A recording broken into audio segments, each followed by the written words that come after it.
सांगलीत कृष्णा नदीत पोहायला गेलेल्या नाना साळुंके राहणार माधवनगर यांच्यावर मगरीचा हल्ला। सांगलीत कृष्णा नदीत पोहायला गेलेल्या नाना साळुंके राहणार माधवनगर यांच्यावर मगरीने हल्ला केलाय। या हल्ल्यातून साळुंके हे बचावले असून त्यांना डावा खांदा आणि छातीजवळ जखमा झाल्या आहेत। सकाळी नेहमीप्रमाणे पोहायला गेल्यानंतर स्वामी समर्थ घाटानजीक साळुंके यांच्यावर मगरीने हल्ला केला।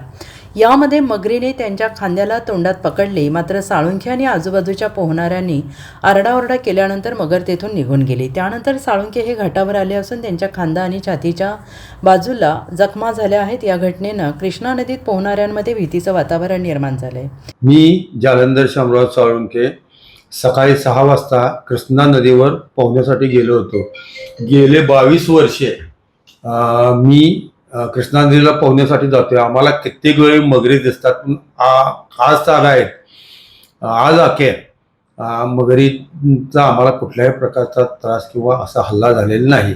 पण आज 6:15 वाजता पाण्यात पोहण्यासाठी पडलो। पोहत पोहत वरती जांभळीच्या झाडाकडे नवीन पुलाकडे गेला असता त्या ठिकाणी अचानक मगरीनं माझ्यावर हल्ला केला। मगरीनं हल्ला केल्यानंतर मी त्या डोक्यात दुसऱ्या हातानं दणका दिला आणि त्यानंतर सुटका करून घेऊन मी नदीच्या पात्रामध्ये मध्यभागी आलो आणि तिथून पोहत पोहत खाली आलो। मी पूर्ण रक्तबंबाळ झालेलो होतो। त्यानंतर मी सिव्हिल हॉस्पिटलमध्ये दाखल झालो व मला सिव्हिल हॉस्पिटलमध्ये परिपूर्ण उपचार केला गेला। Bureau report SBN Marathi Sangli.